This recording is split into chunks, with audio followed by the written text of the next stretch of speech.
Hey, it's Christy, your punk rock Sherlock, and today we're going to talk about some new developments in the Sebastian Rogers case. Let's dig in.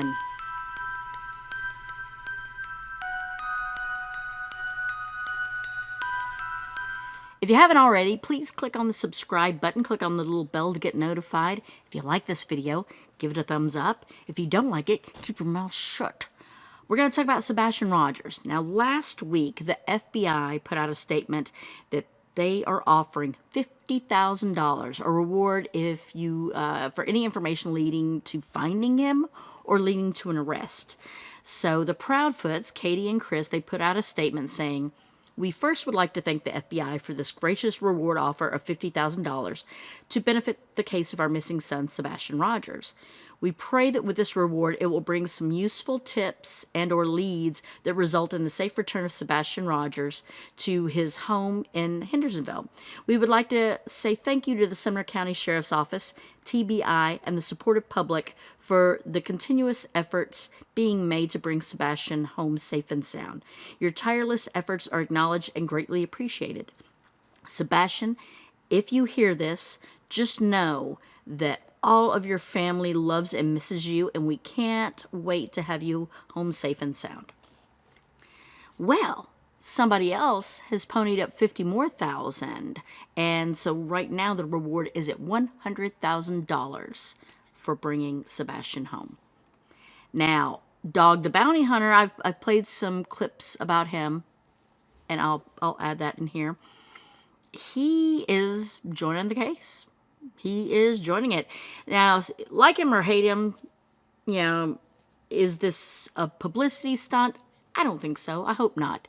But if anything, it's going to bring more media attention to the Sebastian Rogers case and hopefully other cases like it, and a new set of eyes. I think that is definitely needed.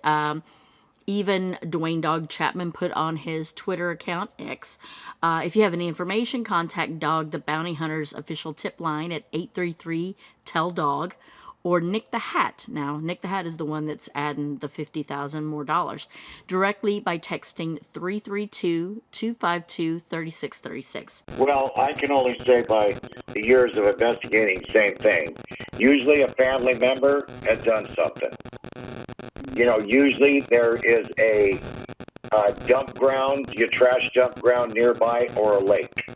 Lie detector tests don't work. Well, they do use them. They don't work on certain individuals. I think the parents, anybody close to it, take a lie box. If they volunteer, okay, I'll take it. Then, they take it, they pass. Well, it doesn't matter anyway. Yeah, So where you start with autistic kids is the family members, because it's hard to raise an autistic kid. It is hard, quadruple hard, than a kid that is not autistic. So start with the family. And Nancy Grace, I never met her, but she used to speak at the bail bonds convention for us. And that happened to be that day I was sick, but she's a very good investigator, so she usually comes up with stuff, but I would say there's a family member or even a neighbor that is just, and they'll, how young was the boy? He's 15. Yeah, so without leaving a site, that means somebody, dumped him somewhere, and it's very sad. There's a show on A&E called 48 Hours. Yeah. And after 48 hours, 90% of people missing, age, gender, and all that, have been killed. So when you find nothing, and dogs don't get a scent, bloodhounds and all that, every single time the person is passed away or they've been killed and disposed of. I'm curious to see, because, a lot of other search crews had stopped or had run into instances of them being intimidated or threatened, which is so insane to me. Why would you threaten anyone that's trying to find a child? Why would you do that? So I'm curious to see if the same thing happens to Dog and his group, and what will happen if it does. I would love to hopefully there'll be cameras when this is happening to get the reaction of both dog and the perpetrators. And it would be interesting to see. I know there's so much drama going on, I'm finding out, in a lot of these true crime YouTube channels. It blows my mind. It really blows my mind, because people are like, Seth this, Seth that. And I'm not taking any side, but it just seems Seth has the clearest alibis. I mean, he was on film. He's got on record being at work at the time that he went missing. So, I mean, no one's cleared at all. No one's cleared. But no one has been named a suspect. Now, there is a difference in being a person of interest and being a suspect. Those are two different terminologies. So just because no one's been cleared, that just means they're possibly people of interest, but nobody has been named a suspect yet. No one. And no one has been cleared yet either. It's supposedly everything's been vetted. We shall see. Here, Nick Barris, who, again, he's a journalist here in Nashville. I like him quite. Okay. It's been more than 6 months since 15-year-old Sebastian's disappearance from his Hendersonville, Tennessee home. The Amber Alert and investigation remain active. Several of you have messaged me asking a couple of questions. I'll do my best to answer. First, some have asked if the reward information on the case has increased. We know the FBI posted a $50,000 reward. And there's talk of another private individual offering an additional $25,000. I've reached out to that person, haven't heard back from them yet, so I cannot confirm. Hopefully it's true. The larger the reward, the better the chance someone who knows something maybe comes forward. I have heard that the money is being raised to help put up a Sebastian missing billboards across the country. Second, some have asked if the TBI, FBI, or Sumner County Sheriff's Office has cleared the Proudfoots, Sebastian's mother and stepfather, in the case. This may stem from something that was written in a court document. I do not know the exact context, but I can tell you that I've been telling you all along no one has been cleared. In this case, as authorities consider any and all possibilities, knowing new evidence can surface at any time. That being said, there are no suspects in the case. What I just said. He even goes on to say there's a big difference between not being cleared and being named a suspect. Boom, what I just said. I check in weekly with the sheriff's investigators, the EMA director, District Attorney Ray Whitley, and the TBI. They tell me that Chris and Katie Proudfoot and Sebastian's biological father, Seth, are not suspects. They've been questioned, their stories vetted, and there is absolutely no evidence at this time linking any of them to Sebastian's disappearance. None. I know many have their suspicions, that's fine, but suspicions mean nothing without evidence. DA Whitley is ready and willing to prosecute anyone once evidence links someone to what has happened to Sebastian. But for now, such evidence simply does not exist. Hopefully, the reward money will lead to tips that break the case. So call 1-800-TBI-FIND and share. I just really hope, because I know money can make people's mouths move. It really can. It can make people's mouths move. So let's just hope that is the case here. It's just so, I've gotten to where I just can't even watch any very, very few other creators. Because some creators, it seems like their entire need is to bash other creators. And what does that help? What does that help? And are you doing that just for clickbait? That's just ridiculous, you know? And then there's people that are like, oh, Seth, and what about this? And this is suspicious. There's a couple that come to mind that talk about him. If you've got some sort of evidence, if there's a theory you have that I'm just not seeing, by all means, let me know.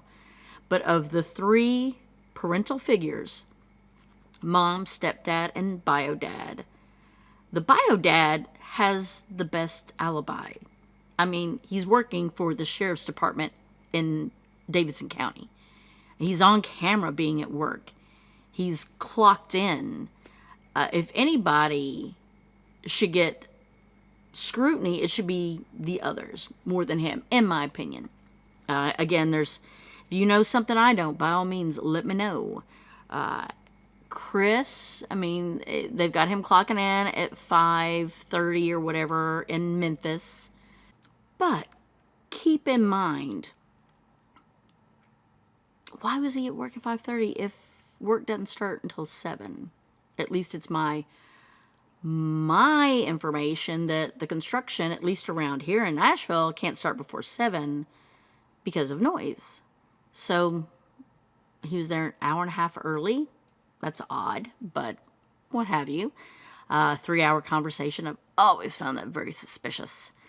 But at the same time, I don't know that I would tote a child, deceased or otherwise, 3 hours to Memphis or Mississippi, if some people are suspecting could be the case.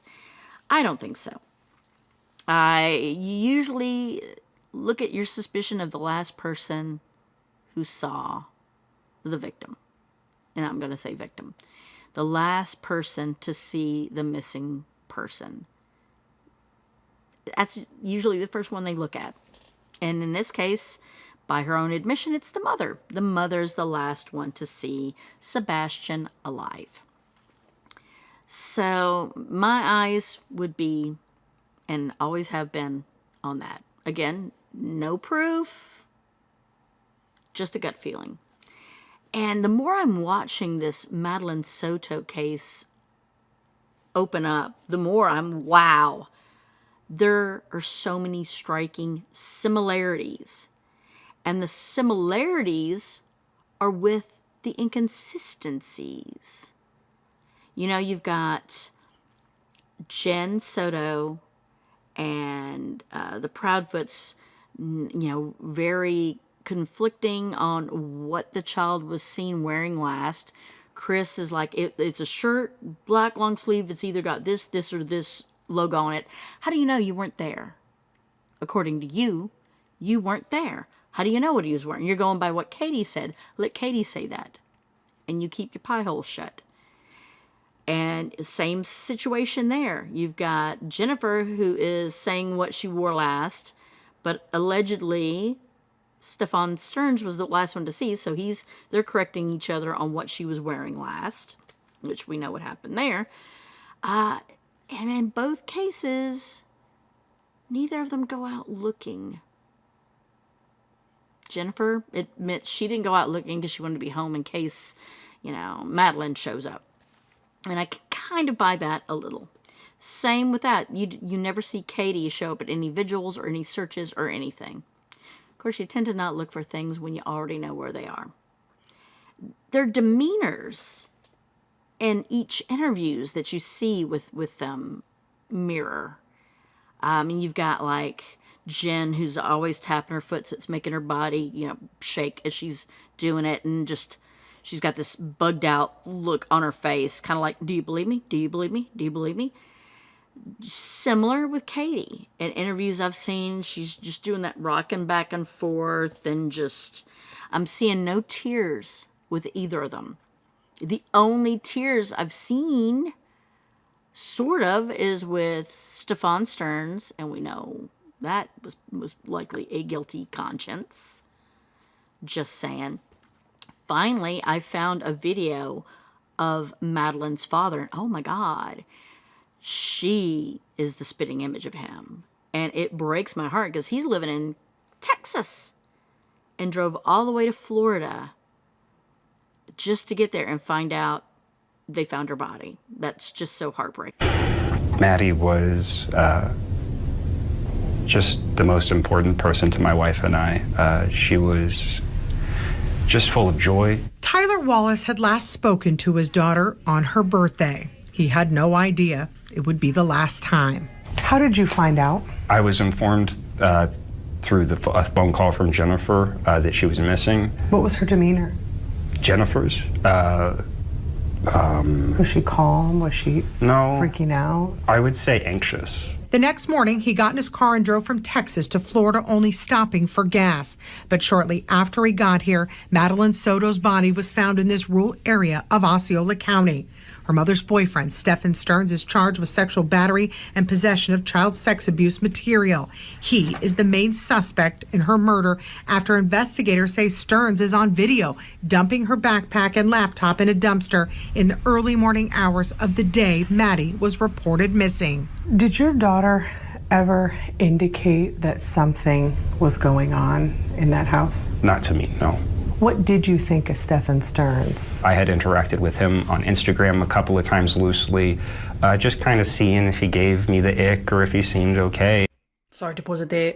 Janie Child says, wow, she looks like him. I can go back if you want me to. I just want to show you as well. She really does. Chef, she really looks like her dad. There's some beautiful pictures of them together on his Facebook page as well. There's Maddie, and this is her biological dad, just to be clear, so that everyone knows we're on the same page, what we're watching here. Okay, so one more time, I'm going to go back a few seconds here so we can hear what he thinks or what he thought of Stephen Stearns. Her mother's boyfriend, Stephen Stearns, is charged with sexual battery and possession of child sex abuse material.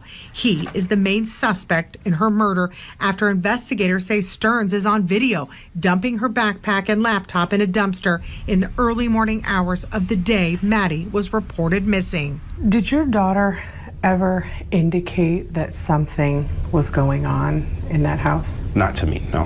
What did you think of Stephen Stearns? I had interacted with him on Instagram a couple of times loosely, just kind of seeing if he gave me the ick or if he seemed okay. And as far as I was interpreting his demeanor, he seemed like a warm, interested, but like not responsive, very often person. What do you think of him? Warm, interested, but not very responsive. Interesting. I mean, people like Stephen Stearns would have quite the mask on, right?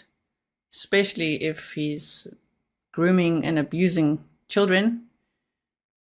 Yeah, he's got quite the act on. Warm and interested, friendly, as people say, funny. Lots of people, we've seen lots of descriptions, right?